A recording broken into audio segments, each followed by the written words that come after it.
चंदरपुर में मीना नाम की एक रईस औरत रहती थी। मीना को सोने से बहुत प्यार था। वो हमेशा सोने के गहनों से लदी रहती थी। मीना का पति धर्म गांव वालों का बाहुबली था। धर्म लोगों को ब्याज पर कर्ज दिया करता था और जब भी कोई गरीब अपने सोने के जेवर गिरवी रखने आता तो मीना की आंखें चमक जाया करती थी।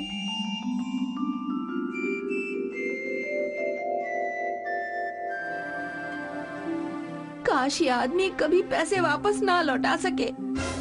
पर ऐसा क्यों? अगर वो पैसे नहीं लौटाएगा तो उसका सारा सोना हमारा हो जाएगा। इतना सारा सोना तो है हमारे पास। मुझे और सोना चाहिए, बहुत सारा। मीना को सोने के प्रति अलग ही लालच था। कुछ साल बाद मीना को एक बेटी हुई जिसका नाम उसने स्वर्णा रखा। स्वर्णा को बचपन से ही मीना सोने के जेवर पहना कर रखती थी। स्वर्णा बड़ी होने लगी और उसे भी अपनी माँ की तरह सोने से प्यार हो गया। उसे भी नए नए सोने के गहनों से सजा धजा रहना पसंद आने लगा। अब तो जैसे माँ बेटी गिद्ध की तरह सोने पे नजर गड़ाए बैठे रहती। एक दिन की बात है, गांव की एक गरीब औरत अपना सोना लेकर धर्म के पास आई। बेटा, मुझे अपने पति के इलाज के लिए पैसे चाहिए। ये सारा सोना रख लो और मुझे जल्दी से पैसे दे दो। ठीक है माँ जी। धर्म ने उस औरत के सोने के जेवर रख लिए और उसे पैसे दे दिए। उस औरत के जाते ही माँ बेटी उसके जेवर देखने लगे। अरे बाप रे, इस बुढ़िया के पास कितने अच्छे जेवर हैं। ये देख स्वर्णा, कितना वजनी हार है ये। हाँ माँ, बहुत सुंदर भी है। मैं तो सोच रही हूँ कि इस औरत के पति के साथ साथ ये भी मर जाए ताकि सारा सोना हमारा हो जाए। तुम दोनों भी ना कभी किसी का अच्छा नहीं सोचती। इतना सोने का लालच होना भी अच्छा नहीं। बच्ची ने बस बोला है, सच में हुआ थोड़ी है जो तुम इतना गुस्सा कर रहे हो। धर्म अपनी पत्नी और बेटी के सोने के लालच से परेशान था। एक दिन की बात है, गांव में एक सिद्ध बाबा आए। सारे गांव के लोग उनसे अपनी मनोकामना मांगने इकट्ठे हो गए। धर्म भी वहां पहुंचा।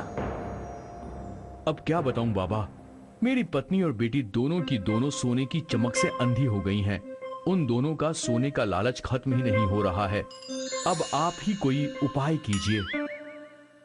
ठीक है, जाओ, उन दोनों को बस यहाँ ले आओ एक बार। धर्म अपने घर गया। मीना, सवर्णा। क्या हुआ? क्यों चिल्ला रहे हो? गांव में सिद्ध बाबा आए हैं। सुना है वो सबकी इच्छाएं पूरी कर रहे हैं। तुम दोनों की कोई भी इच्छा होगी ना, चलो जल्दी चलो, सब पूरी हो जाएंगी। हाँ हाँ। मीना और स्वर्णा दोनों बाबा के पास आए। क्या इच्छा है तुम्हारी पुत्री? मुझे और मेरी बेटी को ढेर सारा सोना चाहिए। पक्का? हाँ। मैं तुम्हें ढेर सारा सोना दे सकता हूँ, पर वो किसी भी रूप में होगा। जरूरी नहीं कि तुम उसे पहन सकोगी। सोना तो सोना है, चाहे जैसा भी हो। मैं पिघलाकर जेवर बना लूंगी। आप बस हमें सोना दे दीजिए। ठीक है, जैसी तुम्हारी मर्जी। सिद्ध बाबा ने कुछ मंत्र पढ़ना शुरू कर दिया और फिर उन्होंने मीना और स्वर्णा पर पवित्र जल छिड़क दिया। कल सुबह तुम दोनों के पास ढेर सारा सोना होगा। धन्यवाद, आपका बहुत बहुत धन्यवाद। मीना और स्वर्णा खुश थे कि उनके पास बहुत सारा सोना आने वाला था। वो रात में सोते सोते भी सोच रहे थे कि आखिर उस सोने का वो क्या क्या बनाएंगे। जब मीना और स्वर्णा ने अपनी आंख खोली तो वो बहुत खुश थी, पर जब उन दोनों ने बिस्तर से उठने की कोशिश की तो वो उठ ही नहीं पा रही थी। माँ, माँ, मैं उठ नहीं पा रही हूँ। मैं भी। ए जी उठिए। धर्म उठकर बैठ गया और उसने देखा कि मीना और स्वर्णा दोनों के कान बड़े हो चुके थे और सोने के थे। तुम दोनों के कान सोने के हैं? क्या? हाँ सच्ची, तुम दोनों के कान सोने के हैं और हाथी के कान जितने बड़े भी हैं।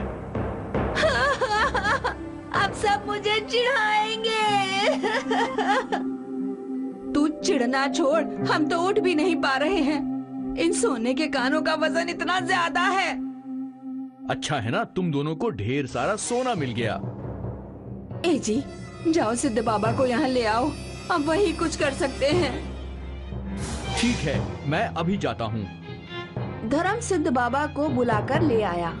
क्या हुआ मीना, तुम्हारी मनोकामना तो पूरी हो गई है ना? पर ऐसे हम दोनों तो उठ भी नहीं पा रहे हैं महाराज, हमारी मदद कीजिए। इसमें मैं तुम्हारी क्या मदद कर सकता हूँ? मैंने कहा था तुम्हें बहुत सोना मिलेगा, पर जरूरी नहीं कि तुम उसे पहन सकती हो। नहीं चाहिए मुझे सोना। अरे मीना, तुम ये क्या बोल रही हो? तुम्हें तो ढेर सारा सोना चाहिए था ना। स्वर्णा, तुझे सोने के कान अच्छे नहीं लगे क्या?